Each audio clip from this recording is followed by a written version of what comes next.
People around the league will rejoice that this is the end of dirty basketball. I hope so, except for Detroit. I mean, you saw what type of class they had in terms of walking off the court in defeat. The Bad Boy Pistons from 87-88 to 90-91. From the 79-80 NBA season, the Celtics and especially Lakers were putting the league on notice early that they had plans to dominate the decade. In 81, Boston won the NBA Finals, defeating the Houston Rockets 4-2. 3 years later in 84, they defeated the Lakers 4-3. In 86, they won again, this time laying the Houston Rockets to rest in a quick 6 games to make 3 championships in the 80s. The Lakers took 5 for themselves, along with Philly winning their last championship in 1983. 8 shared between the almighty Celtics and Lakers in 10 years. A nod for Philadelphia, and Detroit closing things out, winning back-to-back in 89 and 90. In those times, the NBA would put together highlight tapes of each team and sold them to retailers for fans to enjoy their team's season. A copy editor working on those VHS tapes decided to label the Pistons' 87-88 season highlight tape Bad Boys, and the rest was history. Bill Laimbeer, Isaiah Thomas, Rick Mahorn, Dennis Rodman, John Salley, Mark Aguirre, and Joe Dumas decided to embrace the nickname and use it to separate themselves mentally and physically from the rest of the pack to have success.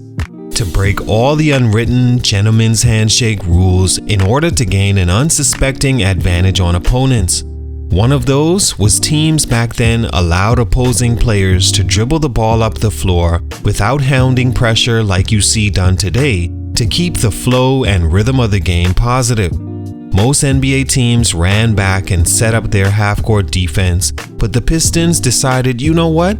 We're gonna pick up 94 feet and defend all areas of the court to slow down teams like the Celtics and the Lakers mostly, and it caught all the NBA off guard.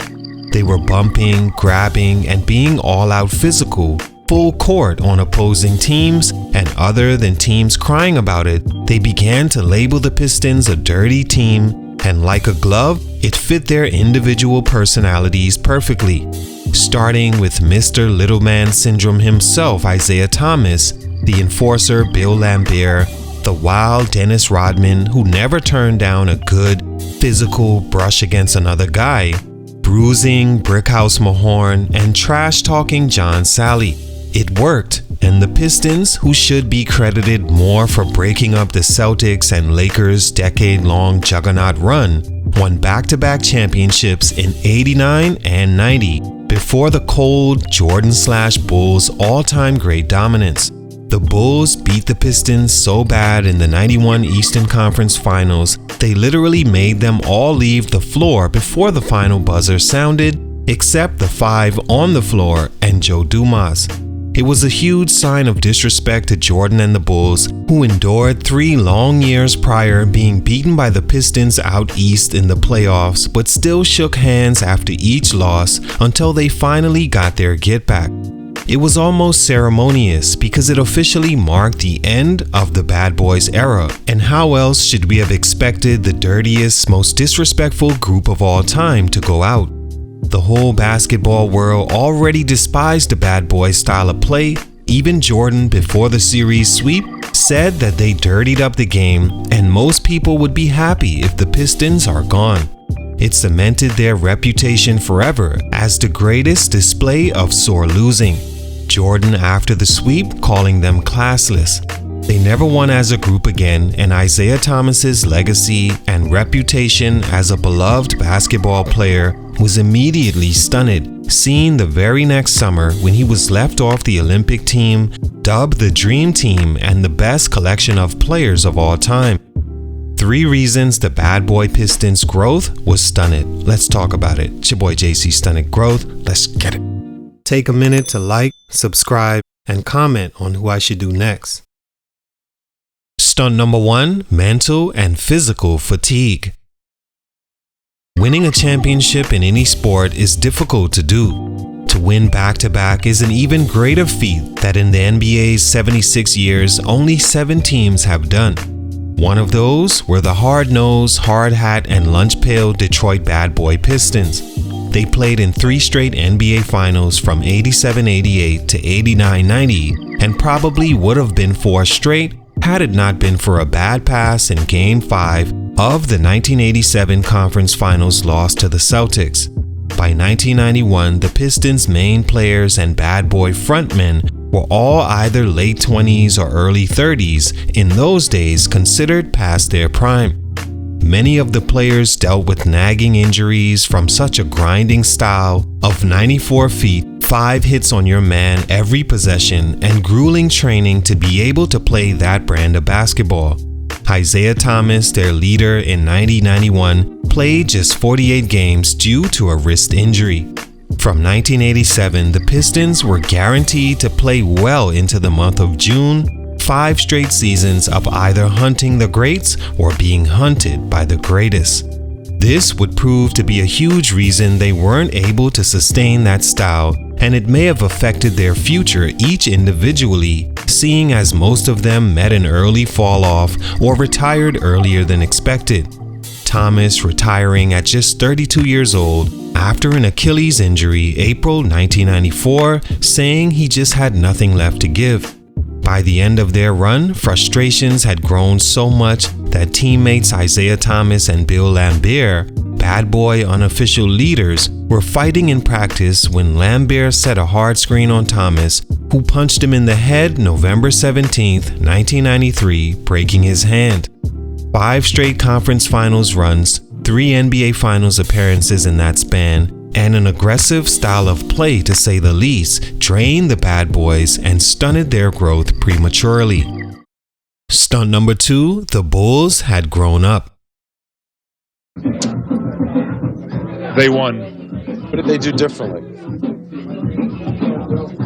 They won. The 80s is considered the golden era of basketball when you had 3 of the greatest players ever at their positions all in the league at the same time and winning championships at a high level.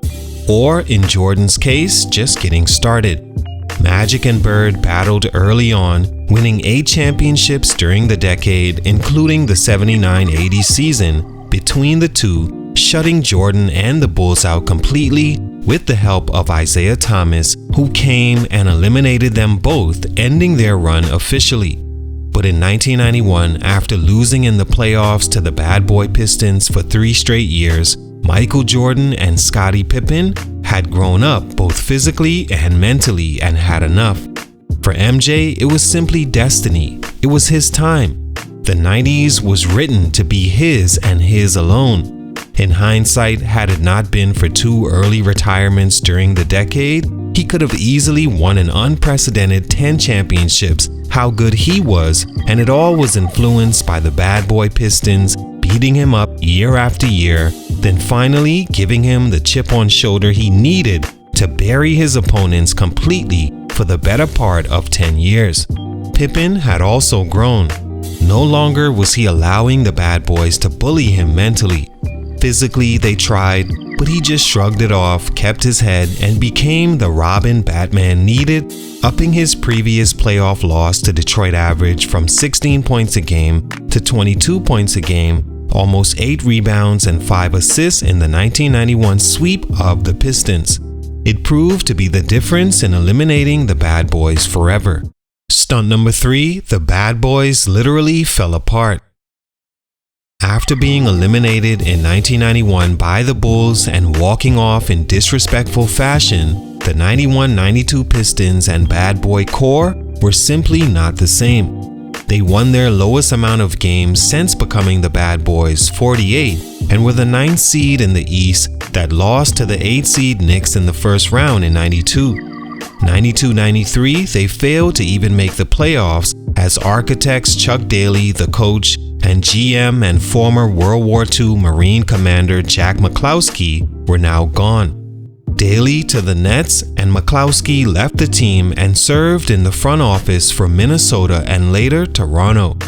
After the fight between Laimbeer and Isaiah Thomas in practice, Laimbeer retired at 36 after 11 games beginning the 93-94 season.